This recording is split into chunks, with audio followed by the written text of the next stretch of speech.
Moçada, eu tenho aqui o mapa mundi de vegetação com vocês para a gente conversar um pouquinho sobre as diversas vegetações que existem no planeta.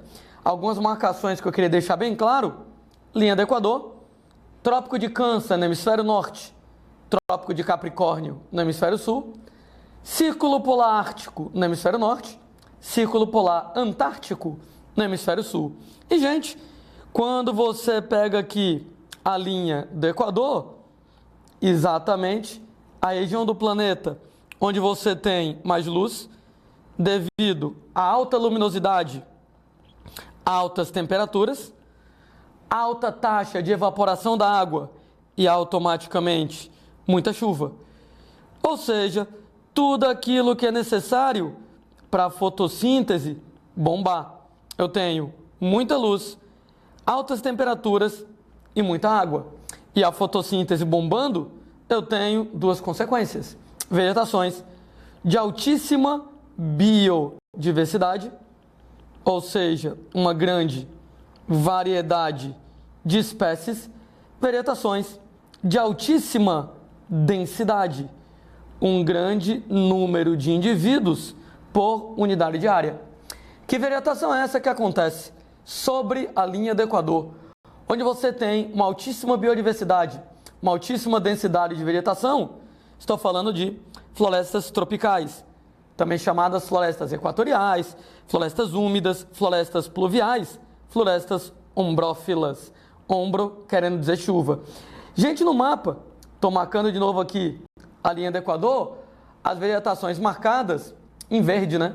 Então, floresta amazônica, Mata Atlântica, floresta do Congo na África e as selvas asiáticas, lá na Indonésia, Tailândia, Vietnã e daí por diante.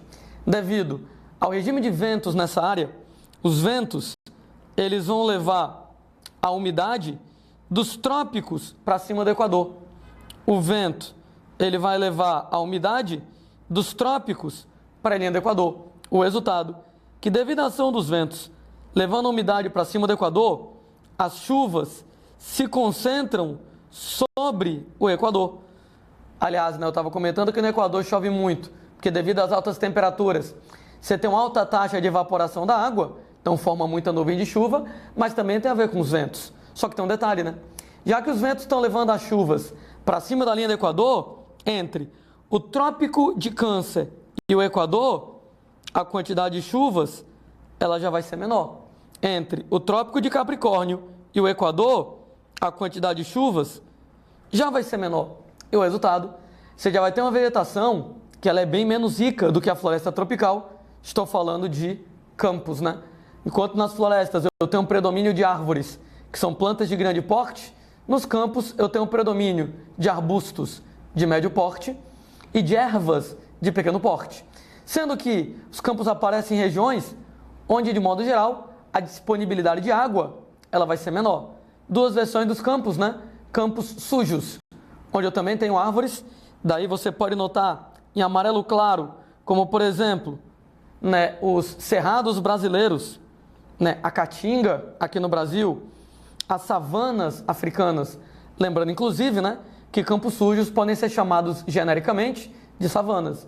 Nesse amarelo mais vivo, os chamados campos limpos, onde praticamente você não vai ter árvores, como por exemplo os pampas no Rio Grande do Sul, as pradarias ou chaparral lá nos Estados Unidos. Você pega, gente, as steppes lá na região da Ásia. Estava comentando que os ventos, eles vão levando as chuvas para cima da linha do Equador. Então, em cima da linha do Equador, chove pra caramba. Nas regiões de campos, as quantidades de chuva já são menores. E, gente, bem em cima dos trópicos, as quantidades de chuva, elas são ainda menores. E o resultado, como bem em cima dos trópicos, as quantidades de chuva são ainda menores, os grandes desertos do planeta estão localizados exatamente sobre os trópicos. Eles estão representados em laranja no mapa. Você pega, gente, lá, os grandes desertos em cima do Trópico de Câncer, Vale da Morte, nos Estados Unidos, deserto do Saara, lá na África, deserto da Arábia, deserto de Gobi, lá na Ásia. Você passeia a gente lá pelo Trópico de Capricórnio e você vai encontrar o deserto de Atacama, lá no Chile, lá na Bolívia. Você vai ter o deserto de Kalahari, na África, e o Outback australiano. Uma vez que você passa dos trópicos, você chega nas regiões temperadas, onde nas zonas temperadas nós vamos ter 4 estações do ano bem definidas. Você vai ter primavera e verão, com temperaturas altas, com muita chuva, altas temperaturas, muita chuva, muita luz, uma alta atividade de fotossíntese, permitindo que as plantas cresçam bastante. Mas você vai ter uma estação de outono e inverno com temperaturas mais baixas, com a quantidade de água menor, mesmo porque quando a temperatura cai muito, a água do solo congela e não pode ser absorvida pela planta, né? O fenômeno lá de seca fisiológica, e menos luz, aí as plantas já não crescem tanto. De qualquer maneira, apesar de no outono e no inverno as plantas não crescerem tanto, na época do verão, na época da primavera, as plantas bombam em fotossíntese e em crescimento, então eu tenho plantas de grande porte, eu tenho florestas temperadas, representadas, gente, no mapa, em verde claro, lá nos Estados Unidos, lá na Europa, lá na China, no Japão. A gente tem no sul da América do Sul, a mata de araucária, às vezes é considerada uma floresta temperada, ou subtropical, como se coloca. Você tem gente lá na Austrália, por exemplo. Agora sim, né? Quando você está pegando a região temperada mais próxima da região do Círculo Polar Ártico, lá em cima, aí você já vai ter, gente, temperaturas bem baixas, né? Você já vai ter 4 estações do ano bem definidas, beleza. Mas com temperaturas menores, já não é qualquer planta que consegue sobreviver nessas condições. Daí o tipo de vegetação que eu tenho na zona temperada, mais próxima do Círculo Polar Ártico, representado nesse verde escuro, vai ser exatamente floresta de coníferas, né? Também chamada pelo nome de taiga. Notem que eu não tenho isso na região do hemisfério sul, porque nessa região do Círculo Polar do hemisfério sul, do Círculo Polar Antártico, ora moçada, nós vamos ter basicamente água, né? E um pedacinho da Antártida, que está representado em laranja, que é um deserto gelado. Questão de que o hemisfério sul ele é mais frio que o hemisfério norte, então na Antártida não dá para nascer nada, né? Então os desertos saem em laranja, como por exemplo lá na Groenlândia, também muito frio, também não dá para nascer nada. Mas gente, lá no hemisfério norte, em cima lá do Círculo Polar Ártico, como eu estava comentando, nós vamos ter floresta de coníferas, com predomínio nítido de pinheiros, super bem adaptados ao frio.